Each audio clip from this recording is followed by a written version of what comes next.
नमस्कार। आप सभी का एडुसेट हरियाणा में स्वागत है।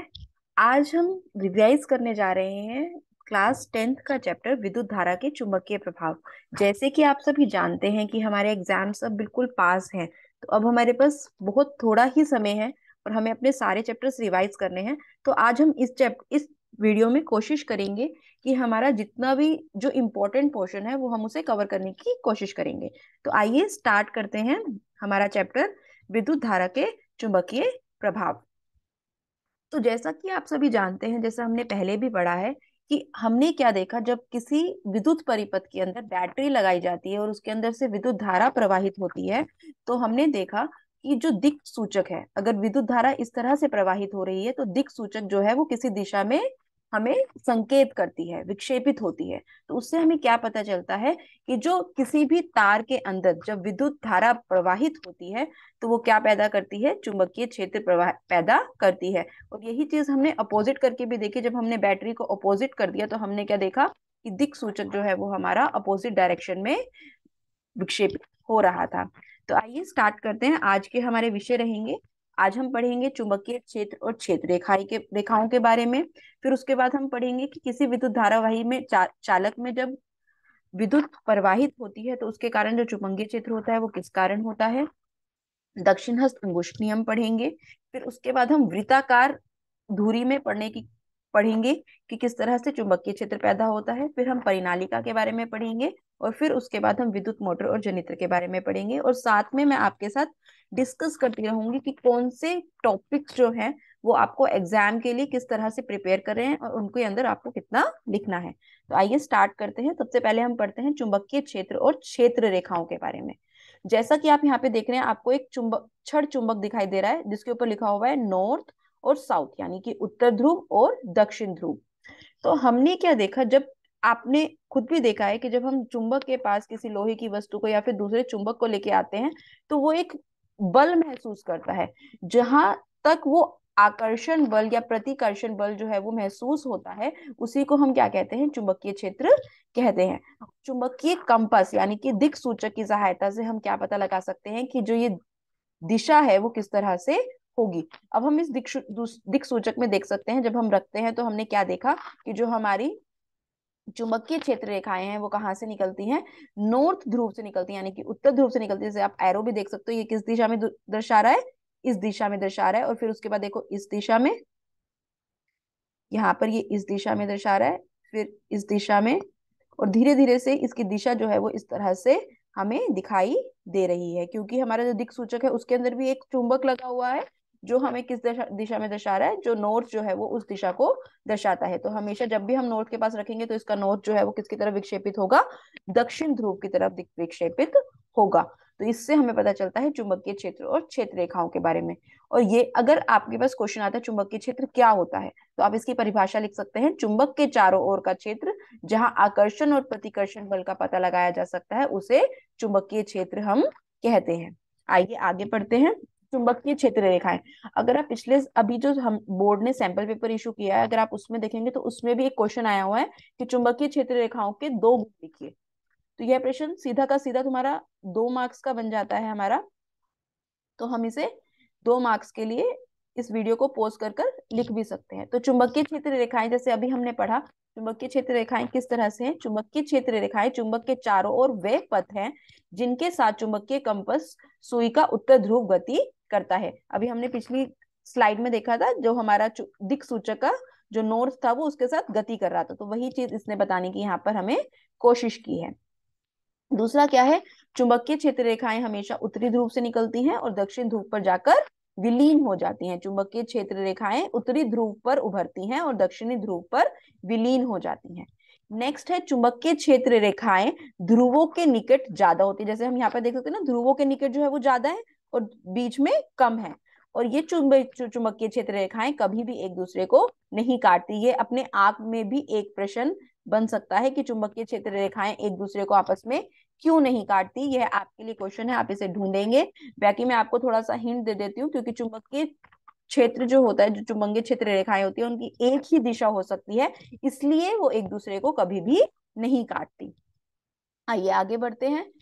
आगे हम पढ़ते हैं कि अगर मैंने किसी विद्युत परिपथ में, जो हमने सबसे पहले पढ़ा था कि चुंबकीय क्षेत्र जो है वो, अगर हम किसी विद्युत परिपथ के अंदर विद्युत धारा प्रवाहित करते हैं तो दिक् सूचक है वो किसी दिशा में विक्षेपित होता है। तो अब हम पढ़ेंगे वो किस तरह से विक्षेपित होता है। तो यह प्रश्न जो है वो अपने आप में एक 4 मार्क्स का प्रश्न है, जिसके अंदर वो आपसे पूछ सकता है कि जो धारावाही चालक के कारण चुंबकीय क्षेत्र है वो किस तरह से उत्पन्न होता है। तो हमने क्या देखा, हमें पता है विद्युत धारा जो है, हमने चैप्टर 13 विद्युत में भी पढ़ा है कि विद्युत धारा जो है वो हमेशा प्लस से चलती है और माइनस में आती है। तो हमने क्या देखा, जब हमारी विद्युत की दिशा प्लस से लेकर माइनस यानी कि ऊपर से नीचे की ओर है, तो हमारा जो दिक् सूचक है वो किस दिशा की ओर दर्शा रहा है। जैसे हम यहाँ पर देख सकते हैं, ये पूर्व है, ये दक्षिण, ये उत्तर, ये दक्षिण। तो हमारा जो दिक् सूचक है वो किसकी तरफ दर्शाता है, पूर्व दिशा की ओर दर्शाता है। और जब हमने बैटरी की दिशा अपोजिट कर दी, उल्टी कर दी, यानी कि हमने क्या किया, प्लस इधर कर दिया और माइनस इधर कर दिया, तो हमने क्या देखा, जब हमारी जो अब विद्युत धारा है वो कैसे बह रही है, ऊपर की तरफ। पहले कैसे बह रही थी, नीचे की तरफ। तो हमारी जो दिशा है वो क्या थी, इस तरफ। और अब हमारी दिशा जो है वो हमने क्या देखा, दिक्सूचक जो है वो किस तरफ विक्षेपित हो रही है, पश्चिम की ओर। तो यही चीज हमने धारावाही चालक के कारण चुंबकीय क्षेत्र हमने पढ़ा। यदि एक चुंबक कंपस को करंट तार ले जाने पर कंडक्टर के पास रखा जाता है तो सुई विक्षेपित हो जाती है। तो हम सभी को पता है, इससे पता चलता है कि करंट ले जाने वाले कंडक्टर के चारों ओर चुंबकीय क्षेत्र होता है, ये भी हमें पता है। यदि धारा की दिशा उत्तर से दक्षिण की ओर हो, देखिए अगर धारा की दिशा उत्तर से दक्षिण की ओर हो तो क्या होगा, जो हमारी चुंबकीय सुई है वो कहाँ पर विक्षेपित होगी, पूर्व दिशा की ओर। यही हमने देखा अभी हमने चित्र के अंदर भी। और यदि धारा की दिशा दक्षिण से उत्तर की तरफ है तो हमारी जो सुई है वो किस दिशा में विक्षेपित हो रही है, पश्चिम दिशा की ओर। और धारावाही सीधे चालक के चारों ओर चुंबकीय क्षेत्र सकेंद्रित वितोग में होता है। तो इस, अब हमें ये तो पता चल गया, लेकिन अब हर जगह तो हम कंपास नहीं रख सकते। इसके लिए हमारे पास क्या होता है, एक नियम होता है। हमने क्या किया, एक एक्सपेरिमेंट करके देखा, जिसमें हमने क्या करा, इस तार के बीच में एक कार्डबोर्ड लगा दिया। कार्डबोर्ड के ऊपर हमने क्या किया, लोहे का चूरा डाला। तो हमने क्या देखा, सीधे चालक की वजह से जो विद्युत क्षेत्र था वो किस तरह का था, सर्कुलर शेप में था, वृत्त आकार में था। जैसे हमने देखा था छड़ चुंबक में भी वो वृत्त आकार में था, नॉर्थ से साउथ में जा रहा था। लेकिन जो हमारी सीधी तार है उसके अंदर क्या होगा, वो कंप्लीट वृत्ताकार जो है वो पूरा करेगा। ये इस तरह से है जैसे पानी के अंदर जब हम पत्थर फेंकते हैं तो उसके आसपास जो है वो आपको एक सर्कल्स दिखाई देते हैं पानी के उभरते हुए, वो इसी तरह से देखो जैसे दिखाई दे रहे हैं, एक सर्कल, फिर दो सर्कल, और ये सर्कल का सेंटर सबका सेम होता है। यहाँ तक सभी को क्लियर है, आगे चलते हैं। जो हमारा नियम है जो हमें बताता है कि ये किस दिशा में होगा, अब हमें ये तो पता चल गया कि ये वृत्ताकार में होंगे। अब वृत्ताकार किस दिशा में होगा, घड़ी की दिशा में होगा या घड़ी की विपरीत दिशा में होगा। तो ये पता लगाने के लिए हम किसका यूज करते हैं, दक्षिण हस्तअंगुष्ठ नियम का प्रयोग करते हैं। इसमें क्या कहा गया, अगर हम अपने दाहिने हाथ को, जब हम किसी तार को पकड़ते हैं तो हमारा अंगूठा जो है वो विद्युत धारा की ओर दर्शाता है, जो हमारी जो उंगलियां हैं वो चुंबकीय क्षेत्र की ओर दर्शाती हैं। इसमें कहा गया है कि यदि किसी धारावाही चालक को दाहिने हाथ में इस प्रकार पकड़ा जाए कि अंगूठा धारा की दिशा की ओर इशारा करे तो चालक के चारों ओर लिपटी हुई उंगलियां चुंबकीय क्षेत्र की दिशा दर्शाती हैं। यह अपने आप में ही एक 2 मार्क्स का प्रश्न है।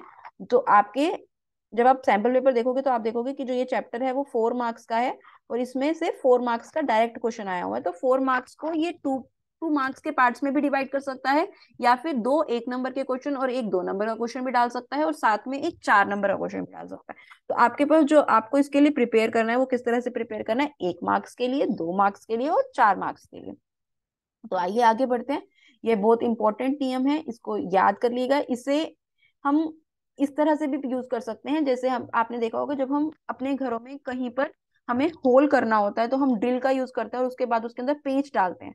तो पेंच को जब हमें अंदर की तरफ घुसाना होता है तो हम क्या करते हैं, घड़ी की दिशा में घुमाते हैं, और पेंच को जब हमें बाहर निकालना हो तो हम घड़ी से विपरीत दिशा में घुमाते हैं। तो ये भी हमारे दक्षिण हस्त अंगुष्ठ नियम का ही एक एग्जाम्पल है, जिससे हम अपनी डायरेक्शन जो है वो चुंबकीय क्षेत्र की और विद्युत धारा की आसानी से बता सकते हैं।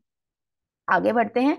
विद्युत धारावाही वृत्ताकार पाश के कारण चुंबकीय क्षेत्र, यह भी एक इंपॉर्टेंट प्रश्न है। अगर आप पिछले साल के क्वेश्चन पेपर देखेंगे तो 2017-18 में ये बहुत बार पूछा भी गया है। ये 3 नंबर में पूछ सकते हैं और साथ में इसके साथ आपके पास 1 नंबर का प्रश्न और जोड़ सकते हैं।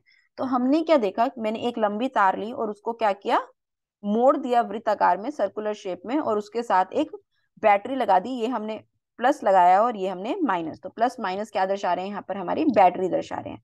तो जो हमने क्या देखा, जब किसी वृत्ताकार चालक से धारा प्रवाहित की जाती है तो उत्पन्न चुंबकीय क्षेत्र चालक के चारों ओर केंद्रित वृत्तों के रूप में होता है। केंद्र के ओर वृत्त, अब हमने क्या देखा, जैसे अब हमारी विद्युत धारा जो है वो बह रही थी, प्लस से यहां से बहनी शुरू हुई। तो अब देखो जो ये छोटा छोटा पोर्शन है, ये इतना पोर्शन जो है वो किसकी तरह बिहेव कर रहा है, तार की तरह बिहेव कर रहा है। तो इसलिए हमें क्या दिखाई दे रहा है, सर्कल। तो धीरे धीरे वो तार का साइज जो है वो क्या होता जा रहा है, हमारा बड़ा। और जैसे जैसे हम देखेंगे सर्कल जो है वो और बड़े बड़े होते जाएंगे, और ऐसा हमें ऐसा प्रतीत होगा जो सेंटर वाला है वो बिल्कुल सीधा है, जबकि वो सीधा नहीं है, वो कहीं ना कहीं अनंत से एक सर्कल जो है वो बना रहा है। तो केंद्र की ओर हमने क्या देखा, वृत्त के चाप जो है वो बड़े होते चले जाते हैं और सीधी रेखा के रूप में दिखाई देने लगते हैं। इसमें देखो लिखा है हमने, सीधी रेखा के रूप में दिखाई देने लगते हैं, दिखाई देने लगते हैं। ऐसा सच में होता नहीं है, हमें प्रतीत होता है कि वो सीधे हो गए हैं, क्योंकि आसपास तो ये क्या दिखाई दे रहे हैं, हमें छोटी तार की तरह बिहेव कर रहे हैं। तो जैसे जैसे हम दूर जाते जा रहे हैं वैसे वैसे उसका जो आकार है वो बड़ा होता जा रहा है, और हमारी जो सर्कल है वो हमें क्या दिखाई दे रहा है कि वो सीधी रेखा की प्रकार है। आई होप आप सभी को क्लियर होगा। आगे बढ़ते हैं। अगर आपको कुछ समझ ना आए तो आप इस वीडियो को रिमाइंड करके देख सकते हैं।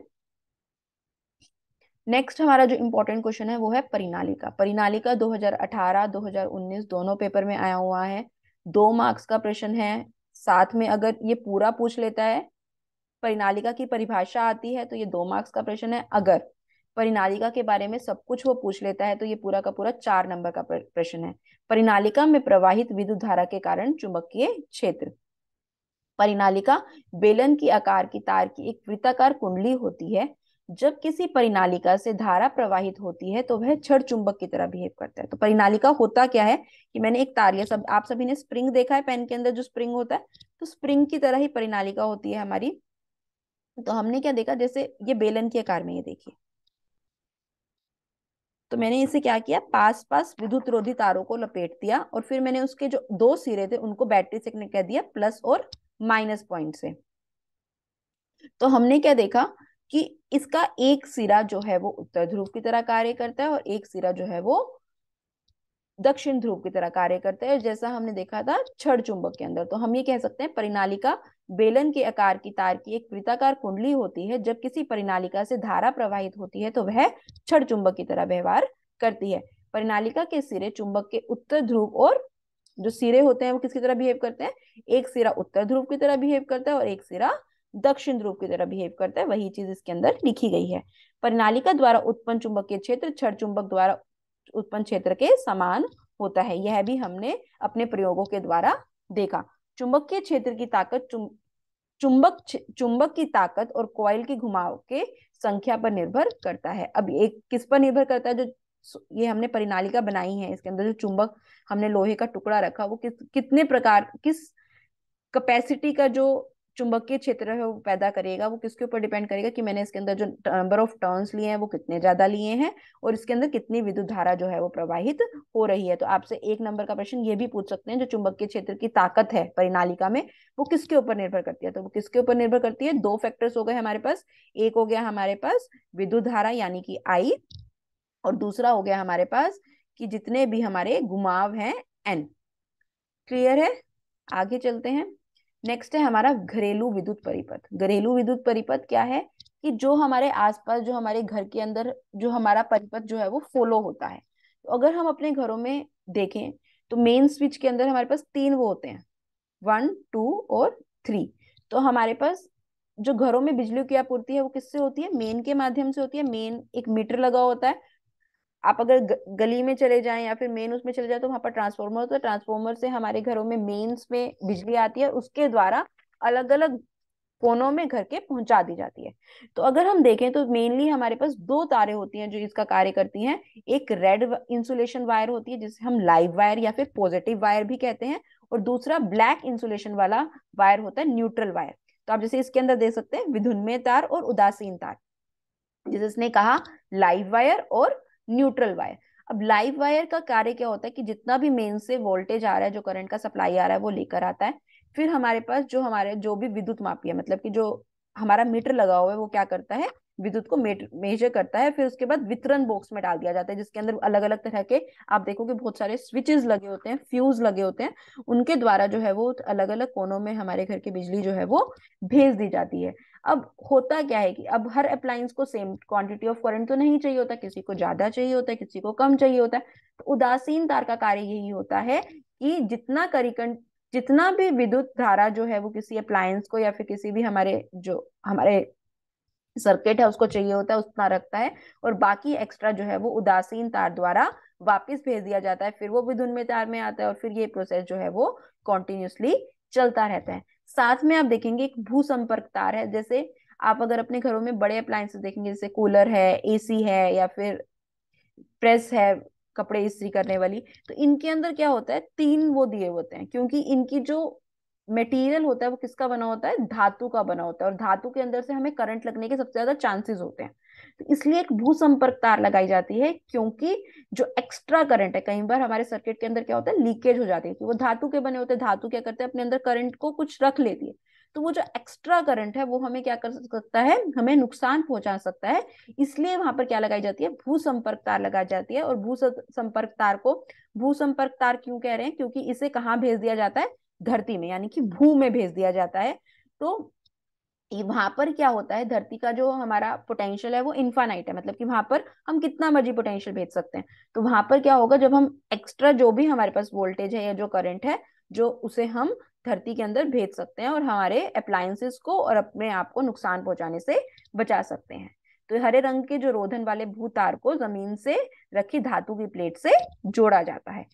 एक और प्रश्न हमारा इसके अंदर बनता है कि हमारे घरों में जो विभवांतर आता है, जो हमारे घरों के अंदर वोल्टेज आती है, वो कितनी वोल्टेज होती है, वो हमारी होती है 220 वोल्ट। ये बहुत बार पूछा जाता है। और ये कौन सी होती है, एसी वोल्टेज होती है, जिसके बारे में हम अभी पढ़ेंगे। तो अब हम तीन प्रणाली पढ़ते हैं जो हमारे घरों में सबसे ज्यादा यूज होती है, और ये तीनों प्रणाली जो है वो अलग अलग दो दो मार्क्स की हैं। तो वीडियो को पॉज करके आप इसे जरूर उतार लिएगा, क्योंकि ये बहुत इंपॉर्टेंट प्रश्न है। विद्युत फ्यूज भी, ओवरलोडिंग भी, और शॉर्ट सर्किट भी। तो सबसे पहले विद्युत फ्यूज आप सभी ने देखा एसी के साथ या फिर हमारे घरों में लगा होता है। पहले के अगर हम सर्किट देखें तो उसके अंदर विद्युत फ्यूज जो है वो निकाल दिया जाता था, लेकिन अब ऐसे होते हैं, अब एमसीबी लगते हैं, वो नीचे की तरफ गिर जाते हैं। तो विद्युत फ्यूज एक सुरक्षा युक्ति है जिसका उपयोग विद्युत परिपथों में अति भारण तथा लघु पतन के कारण परिपथ वह उपकरणों को क्षति बचाने से किया जाता है। क्या होता है, जब भी कोई शॉर्ट सर्किट हुआ या फिर एक्स्ट्रा ओवरलोडिंग हो गई, हमने बहुत सारे अप्लायंसेस अपने घर में एक साथ चला लिए, तो उससे बचाने के लिए यूज होता है। इसकी जो वायर होती है वो बहुत कम गलनांक की और उच्च प्रतिरोधक की यूज की जाती है, ताकि ज्यादा करंट होने पर, ज्यादा वोल्टेज होने पर यह गल जाती है और हमारे सर्किट से ब्रेक डाउन हो जाती है। इसके कारण क्या होता है, जो हमारे अप्लायंस होते हैं, जैसे हमारे घरों में जितने भी कूलर हैं, फ्रिज हैं, एसी हैं, वो सारे के सारे उन पर नुकसान ना पहुंच पाए। ओवरलोडिंग क्या होती है, हमें नाम से ही पता चल रहा है, इसे हम अतिभारण भी कहते हैं।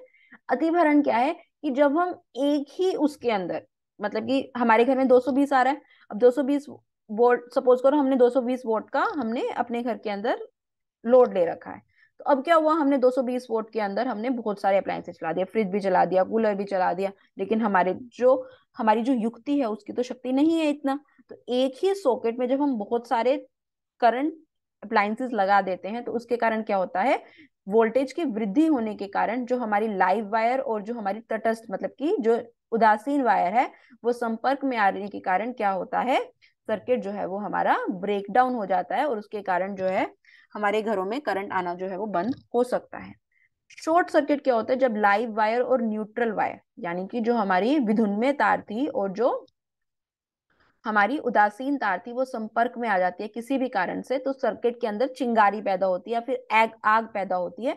उसको हम क्या कहते हैं, शॉर्ट सर्किट कहते हैं। कहते हैं ना कि कुछ एकदम से एकदम से पटाखा सा बजा, तो हम कहते हैं शॉर्ट सर्किट हो गया। तो वही चीज है शॉर्ट सर्किट, जब लाइव वायर और न्यूट्रल वायर आपस में संपर्क में आ जाते हैं, तो हम कहते हैं कि शॉर्ट सर्किट हुआ है।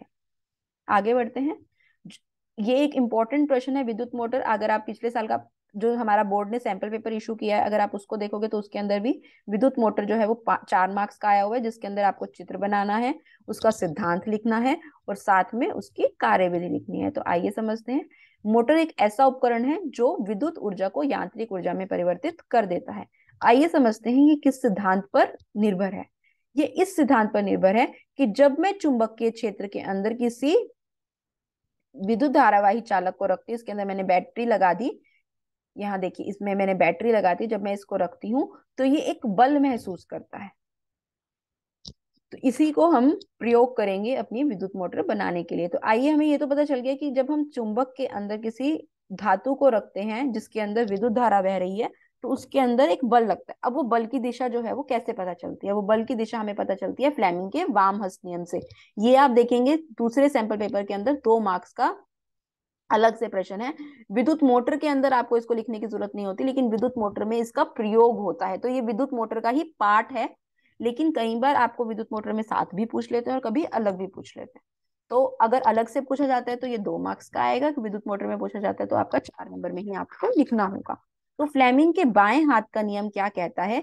जब एक धारावाही चालक को बाहरी चुंबकीय क्षेत्र में रखा जाता है तो चालक क्षेत्र और धारा प्रवाह की दिशा दोनों के लंबवत एक बल का अनुभव करता है। तो देखो हमारा जो इसके अंदर क्या है, एक तरीका बताती हूँ आपको याद करने का। फादर, मदर और चाइल्ड, यानी कि फादर यानी कि फोर्स, बल, चुंबकीय क्षेत्र मैग्नेटिक फील्ड, मदर,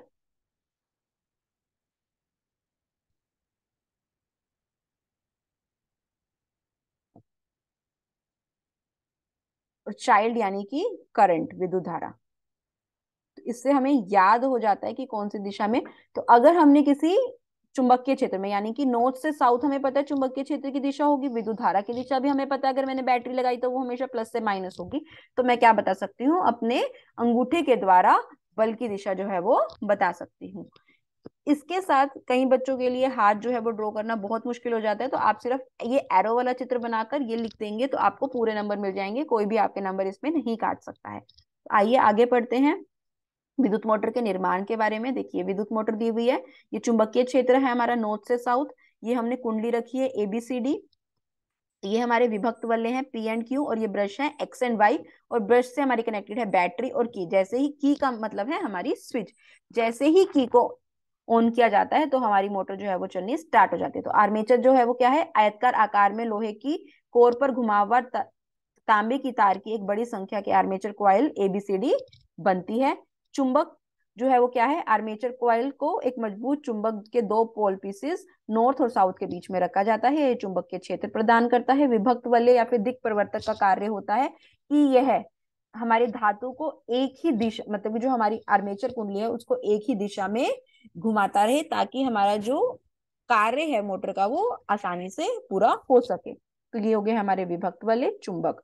नेक्स्ट है हमारे ब्रश। ब्रश जो है वो कम्यूटेटर को दबाने का कार्य करते हैं ताकि उनका जो कांटेक्ट है वो अच्छे से बना रहे। बैटरी जो है वो हमारी आर्मेचर कॉइल को करंट प्रदान करने की आपूर्ति करती है। आइए आगे पढ़ते हैं विद्युत मोटर का कार्य। तो अगर आपका जो प्रश्न आता है वो किस तरह से आएगा? विद्युत मोटर के बारे में लिखिए, विद्युत मोटर का सिद्धांत लिखिए, तो विद्युत मोटर का चित्र बनाइए। तो सिद्धांत जो है वो आपका आधे नंबर का होता है। इसके अंदर अगर आपका चित्र आता है तो चित्र 1.5 नंबर का होता है, और साथ में हमारी जो विद्युत मोटर का कार्य है वो हमारा 2 नंबर का हो जाता है। कई बार वो उसका कंस्ट्रक्शन भी पूछ लेता है, तो डिपेंड करता है, अगर कंस्ट्रक्शन पूछता है तो वो मार्क्स जो है वो उसी तरीके से डिवाइड हो जाते हैं। तो हमने क्या देखा, जब कुंडली ABCD में धारा प्रवाहित की जाती है तो भुजाएं AB तथा CD बल का अनुभव करते हैं। तो हमने क्या देखा, जब प्लस से माइनस ब्रश X पे जाएगी, फिर P पर जाएगी, फिर A पर, फिर B पर, फिर B से C, फिर C से D, D से Y, Y P से Y, D से Y, Y से फिर से बैटरी की ओर जाएगी। तो हमारा सर्किट जो है वो विद्युत परिपथ जो है वो हमारा पूरा हो जाएगा। तो यही हमने देखा। फ्लेमिंग के बाएं हाथ के नियम के अनुसार भुजा AB द्वारा अनुभव किया गया बल नीचे की दिशा में और भुजा CD ऊपर की दिशा में है। ये दोनों बल बराबर और विपरीत हैं। यह बल कुंडली को दक्षिणावर्त दिशा में तब तक घुमाता है जब तक कुंडली लंबवत ना हो। इस स्थिति में कम्यूटेटर और ब्रश के बीच संपर्क टूट जाता है। अब क्या होगा, जैसे ही वो घूमेगा, ए बी जो है वो ब्रश वाई के कांटेक्ट में आ जाएगा और जो सी डी है वो ब्रश एक्स के कांटेक्ट में आ जाएगा। तो हमारा कम्यूटेटर और ब्रश का जो कम संपर्क है वो टूट गया। लेकिन हमारे जो सप्लाई है कॉइल के अंदर वो बंद नहीं होगी, और टॉर्क के कारण, जड़त्व के कारण हमारी जो कुंडली है वो अभी भी घूमती रहेगी। तो जैसे ही कम्यूटेटर फिर से ब्रश B1 और B2 के संपर्क में नहीं आता, तब तक वो हमारी जो कुंडली है वो उसी दिशा में घूमती रहेगी। फिर दोबारा ये कांटेक्ट में आएंगे, फिर से हमारी कुंडली के ऊपर जो है दक्षिणावर्त दिशा में घुमाएगा, और फिर से यह हमारी जो मोटर की युक्ति है वो घूमती रहेगी। यहाँ तक सभी को क्लियर है? 4 मार्क्स का प्रश्न है, बहुत इंपॉर्टेंट है, विद्युत मोटर को बहुत अच्छे से करना है। आइए नेक्स्ट हम पढ़ते हैं, जो इसके अंदर हमारा 4 नंबर का डायरेक्ट क्वेश्चन बनता है, विद्युत जनित्र। पिछले 2 सालों से वो हमारे सिलेबस से कट गया था, तो इस साल इसके भी पूरे पूरे चांसेस हैं कि वो इसको दे दें। तो ये प्रश्न भी हमारा 4 मार्क्स का बनता है। इसमें भी हमारा विद्युत मोटर की तरह ही होगा।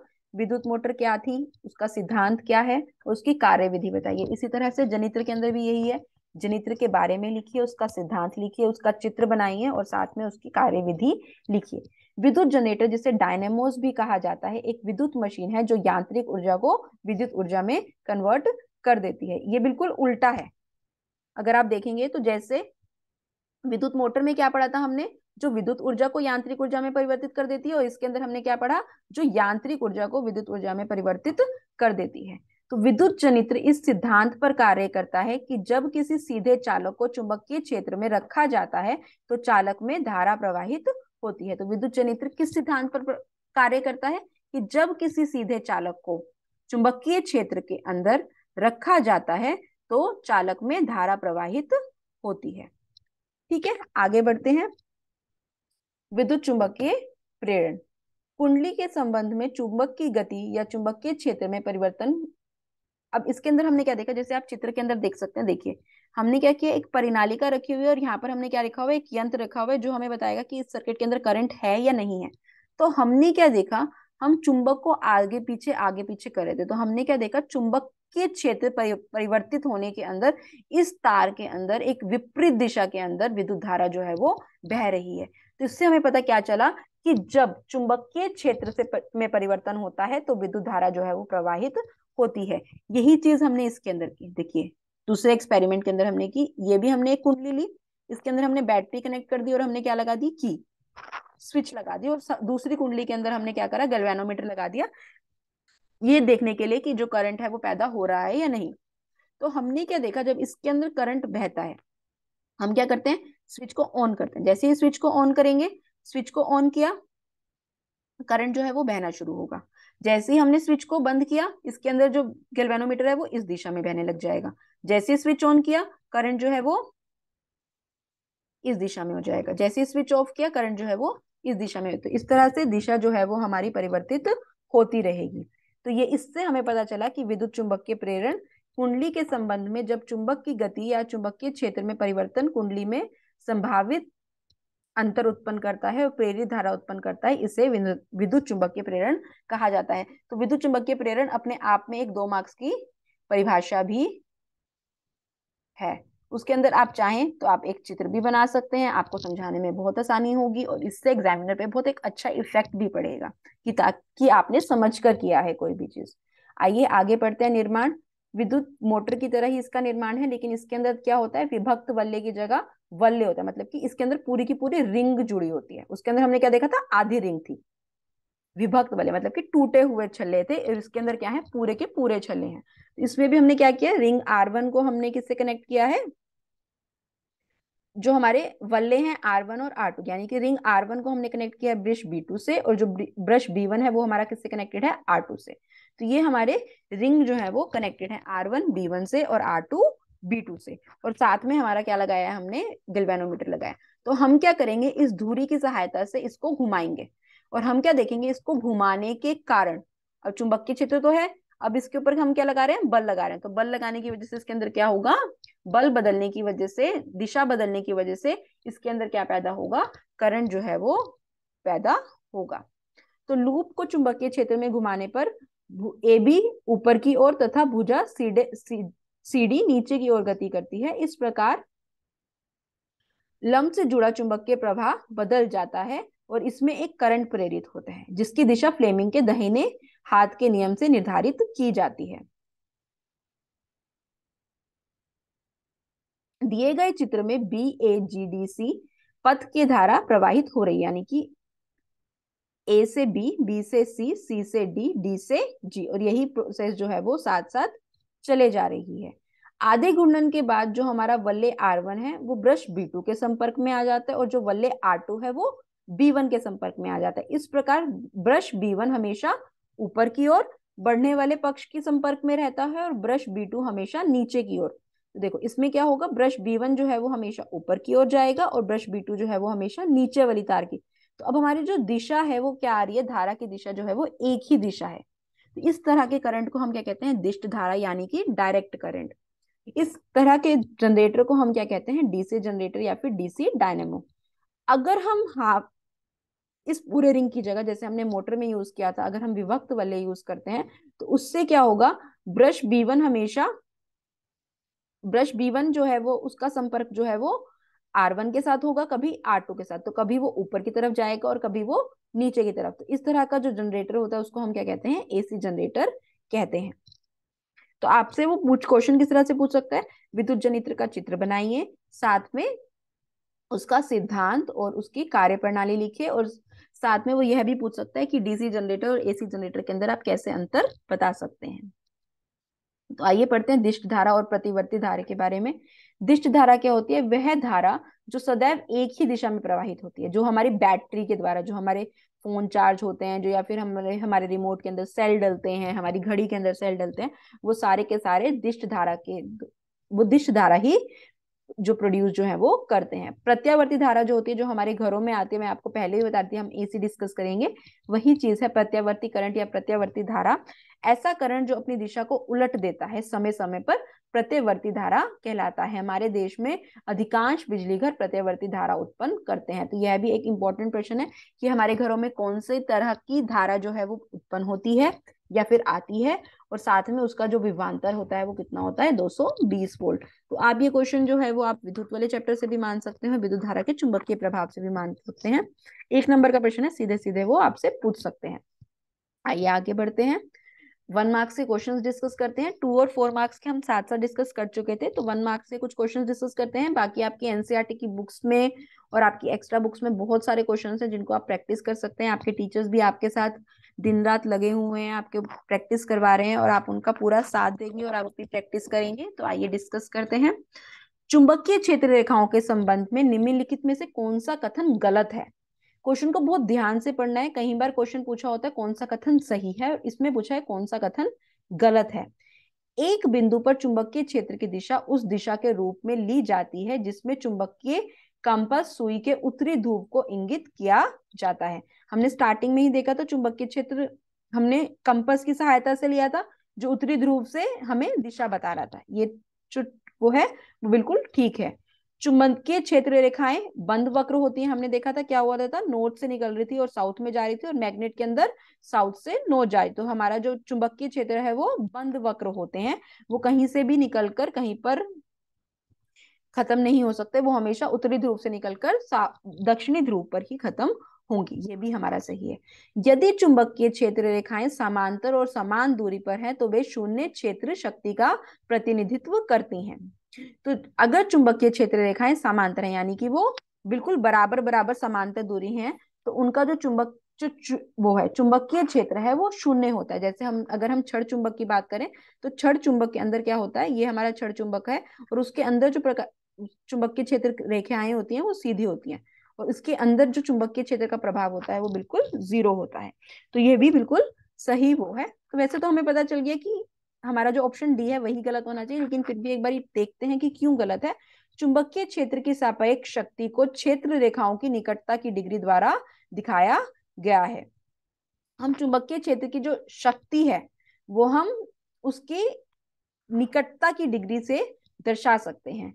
यह कुछ पॉइंट पर सही भी है लेकिन पूरा सही नहीं है। इसको हम कह सकते थे कि ध्रुवों पर निकटता जो है वो उसकी अधिक होती है, इसलिए वहां पर जो चुंबकीय क्षेत्र शक्ति है वो ज्यादा होती है, और ध्रुव उससे जब वो दूर होती हैं तो उनकी शक्ति जो है वो कम होती है। तो हमारा ये वाला जो वो है ऑप्शन जो है वो गलत है। आइए नेक्स्ट प्रश्न देखते हैं। एक विद्युत मोटर में कुंडली में धारा की दिशा प्रत्येक में एक बार बदलती है। कितने रोटेशन में बदलती है? 2 रोटेशन में, एक रोटेशन में, आधा रोटेशन में, 1/4 रोटेशन में। सोचिए, मैं आपको 1 मिनट का समय दे रही हूं। अभी हमने पढ़ा था, देखो, जब एक रोटेशन हो जाता है, मतलब कि ऐसे थी हमारी ए, बी, सी और डी। एक घूर्णन होता है, क्या होता है फिर हमारा एक घूर्णन के बाद? सी डी इधर आ जाती है और ए भी इधर हो जाती है। एक रोटेशन के बाद हमारी जो धारा की दिशा, पहले की जो दिशा है वो कैसे बह रही थी? ए से बी, बी से सी, सी से डी। और एक रोटेशन के बाद वो कैसे बहेगी? डी से सी से बी, बी से ए। तो हमारी एक रोटेशन के बाद जो कुंडली में धारा की दिशा है वो परिवर्तित हो जा रही है। तो इसका ऑप्शन जो है वो हमारा क्या होगा? बी। थर्ड क्वेश्चन देखते हैं। धारावाही परिनालिका के भीतर बल के चुंबकीय रेखाएं होती हैं। जो परिनालिका होती है उसके भीतर जो चुंबकीय क्षेत्र रेखाएं होती हैं वो किस तरह से होती हैं? अभी हमने किया था, जो चुंबकीय क्षेत्र रेखाएं होती हैं परिनालिका की वो किसकी तरह बिहेव करती हैं? छड़ चुंबक की तरह बिहेव करते हैं। धुरी के साथ एक और दूसरे के समांतर होती हैं, बिल्कुल सही। अक्ष के लंबवत और एक दूसरे के समान दूरी पर होती हैं। परिपत्र और वे एक दूसरे को नहीं काटते हैं। सिरों पर वृत्ताकार लेकिन परिनालिका के अंदर अक्ष के समांतर होती हैं। देखिए, पहला ऑप्शन ठीक है, बिल्कुल ठीक है। अक्ष के लंबवत और एक दूसरे के समान दूरी पर होती हैं, ये भी बिल्कुल ठीक है। परिपत्र और वे एक दूसरे को नहीं काटते हैं, ये भी बिल्कुल ठीक है चुंबकीय क्षेत्र रेखाओं के बारे में। सिरों पर वृत्ताकार लेकिन परिनालिका के अंदर अक्ष के समांतर होती हैं, ये भी बिल्कुल ठीक है। इसके अंदर हमारे चारों के चारों ऑप्शन ठीक है। ठीक है, आगे बढ़ते हैं। विद्युत चुंबकीय प्रेरण के नियम का उपयोग किसके निर्माण में किया जाता है? अभी हमने पढ़ा था विद्युत चुंबकीय प्रेरण के अंदर हमने किसका प्रयोग किया था? किसका प्रयोग किया था? गैल्वेनोमीटर का, वोल्टमीटर का, इलेक्ट्रिक मोटर का या जनरेटर का? विद्युत चुंबकीय क्षेत्र का सिद्धांत किस पर निर्भर करता है? जनरेटर जो है वो विद्युत चुंबकीय प्रेरण के सिद्धांत पर निर्भर करता है। तो हमने विद्युत चुंबकीय प्रेरण के नियम का प्रयोग किसमें किया था? जनरेटर को बनाने के लिए किया था। आप सभी को क्लियर है? तो इस चैप्टर को बहुत अच्छे से करेंगे। 4 नंबर का चैप्टर है, स्कोरिंग चैप्टर है, ज्यादा क्वेश्चंस नहीं बनते हैं। जहां तक चांसेस हैं इसके अंदर 2 या 4 नंबर के क्वेश्चंस ही आएंगे। तो आप क्वेश्चंस को बहुत अच्छे से करेंगे, परिभाषाएं एक भी नहीं छोड़नी है इस चैप्टर के अंदर। Thank you.